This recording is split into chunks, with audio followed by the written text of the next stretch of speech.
आप सभी को एक बार फिर से प्रभु यीशु मसीह के नाम से जय मसीह की।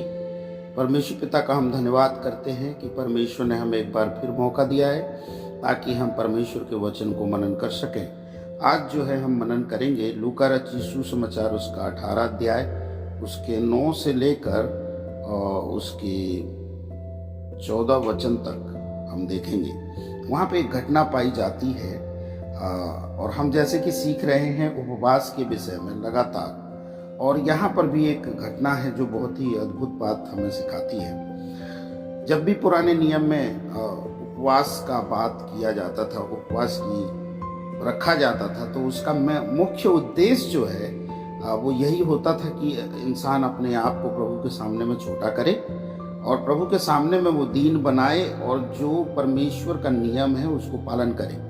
तो मसीह जीवन का एक अभिन्न अंग है उपवास, और वो धार्मिक कार्य है। और उसी के विषय में प्रभु यीशु मसीह ने कहा है कि जब तुम दान दो तो सावधान रहो, और जब तुम प्रार्थना करो तो सावधान रहो, और जब तुम उपवास करो तो तुम सावधानी बरतो।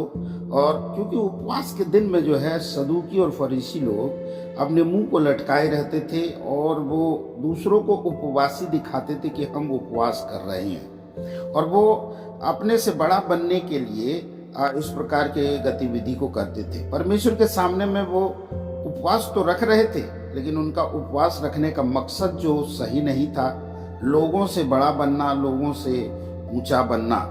और हम इसी के विषय में सीखते हैं। लूका रचित सुसमाचार में प्रभु यीशु मसीह ने उसके 18 के 9 में कहा है कि ये 3 बातें हैं। वो अपने ऊपर भरोसा रखते थे और अपने आप को धर्मी ज़्यादा दिखाते थे और दूसरों को तुच्छ जानते थे।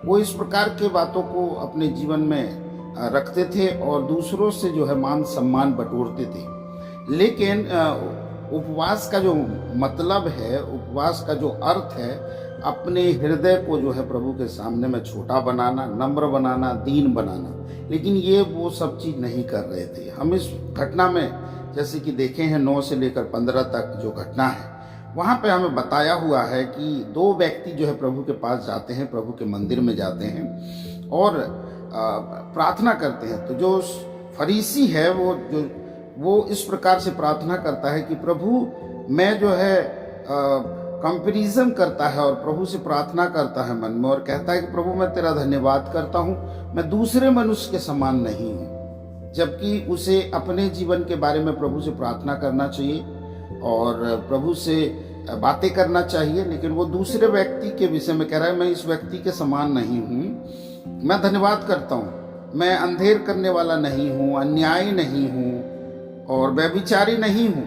और मैं इस चुंगी लेने वाले के समान नहीं हूँ।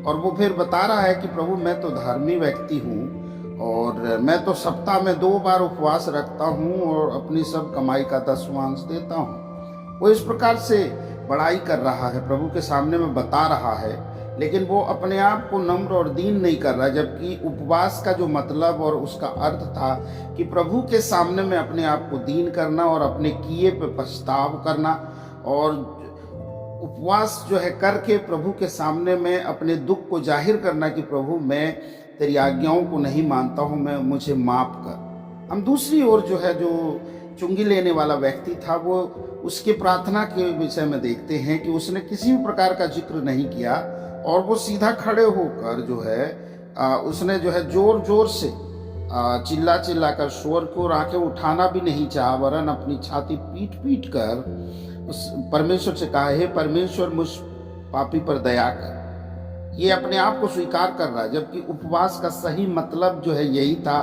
कि हे प्रभु हम तो पाप करते हैं, मुझे दया कर। और कहता है कि मैं जो है उसने इस प्रकार से जो है पछताप करते हुए जो है प्रभु से प्रार्थना किया।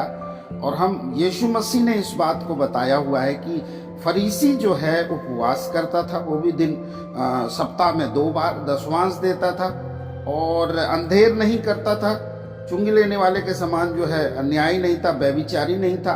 लेकिन वो ये सब चीज़ें क्यों करते थे? वो ये सब चीज़ें अपने सम्मान बटोरने के लिए किया करते थे। तो आज हमें जो है उपवास के विषय में हमें ध्यान देना है। हम उपवास क्यों कर रहे हैं? क्या मेरे जो कलीसिया में जो प्रतिद्वंदी हैं, या दूसरे जो विश्वासी प्रभु में अच्छे बढ़ रहे हैं उनसे बढ़कर अपने आप को दिखाना है, या मैं दूसरों से सम्मान पाना चाहता हूँ, या मुझे पास्टर जो है अच्छा बोले कि मैं उपवास कर रहा हूँ। तो मेरा मकसद क्या है उपवास का? कहीं मैं उस चुंगी लेने वाले के समान तो नहीं बोल रहा कि मैं किसी दूसरे व्यक्ति के समान नहीं हूँ, लेकिन हम उस चुंगी लेने वाले की प्रार्थना से सीख सकते हैं कि उसने आंखें उठाना भी नहीं चाहा और चिल्ला चिल्ला कर प्रभु के सामने में दुहाई देकर कहा कि हे प्रभु, अपनी छाती पीट पीट कर कि मुझ पापी पर रहम कर प्रभु, और मेरे पापों को तू क्षमा कर। तो हम जो है जब उपवास रखते हैं तो प्रभु के सामने में सच्चा धर्मी जो है वही व्यक्ति है जो अपने पापों को जो है मानता है, प्रभु के सामने में अपने आप को नम्र और दीन करता है। ऐसे स्वभाव को प्रभु रिकग्नाइज करते हैं, और प्रभु जो है हमें इसी प्रकार के उपवास और प्रार्थना को जो है प्रमोट करते हैं, और वो चाहते हैं कि हम इस प्रकार के उपवास प्रार्थना में जाएं। सो हमने इस छोटे संक्षिप्त वचनों में देखा है, प्रभु ने खुद कहा कि ये व्यक्ति जो है धर्मी ठहराए जाकर अपने घर को गया, और प्रभु ने कहा कि जो अपने आप को छोटा बनाएगा वो ऊंचा किया जाएगा, वो बड़ा बनाया जाएगा। तो प्रभु के प्रिय लोगों, आइए हम प्रभु के सामने में अपने आप को नम्र और दीन करें, छोटा बनाएं, ताकि परमेश्वर हमें ऊंचाइयों तक लेके जाए। परमेश्वर इस वचन के द्वारा से हम सभी को आशीष दे। God bless you.